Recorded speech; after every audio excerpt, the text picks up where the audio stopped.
IPhone 14-এর rest কাটতে না কাটতে শুরু হয়ে গেছে আইফোন 15-এর নানা জল্পনা কল্পনা।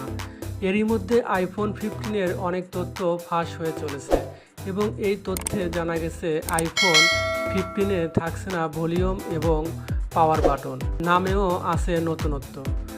নতুন নামে প্রবেশ করবে অ্যাপলের এই ফোনটি। ডিজাইন এবং ফিচার নিয়ে বড় ধরনের ঝড় তুলেছিল আইফোন 14 প্রো ম্যাক্স।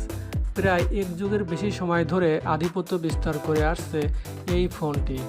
2007 সালের পর থেকে এ পর্যন্ত জনপ্রিয়তার দিক থেকে এর ধারের কাছেও কেউ ভিড়তে পারেনি এবং তাদের জনপ্রিয়তা ধরে রাখতে ইতিমধ্যে কঠোরভাবে এই ফোনটি কাজ করে চলেছে।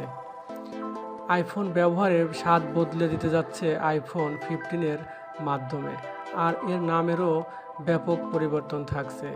আইফোন 15 প্রো ম্যাক্সের পরিবর্তে আইফোন 15 প্রো আলট্রা বাজারে আসতে যাচ্ছে এবং 15-এ থাকছে 128, 256, 512, 1 টেরা এবং 2 টেরা পর্যন্ত স্টোরেজ। আইফোন 15-এর চমক এখানেই শেষ নয়। এই মডেলে দেখতে পাবেন ইউএসবি পোর্ট টাইপের চার্জার কেবল, কেননা সকল ব্র্যান্ডের মোবাইলে সি পোর্ট অত্যাবশ্যক করা হচ্ছে। 14 প্রো ম্যাক্স এবং 15-এর ক্যামেরাতে তেমন পার্থক্য না থাকলেও এতে থাকতে পারে 8P লেন্স এবং আইফোন 15-এর মান নিয়ন্ত্রণে হার্ডওয়্যারে ব্যাপকভাবে কাজ করে চলেছে। আইফোন 15 হতে যাচ্ছে বিশ্বের সবচেয়ে জনপ্রিয় মুঠোফোন।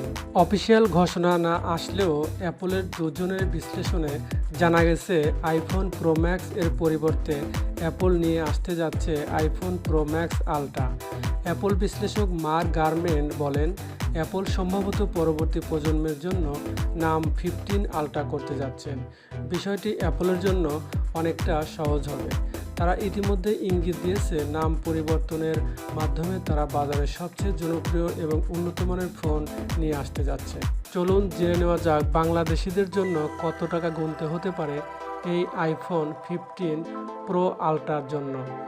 বাংলাদেশি টাকায় প্রায় 2.5 থেকে 3 লক্ষ টাকা গুনতে হতে পারে এই ফোনটি কিনতে। কিন্তু কবে আসবে এই ফোনটি? ধারণা করা যাচ্ছে 2023 সালের সেপ্টেম্বরের দিকে এই ফোনটি বাজারে আসতে যাচ্ছে।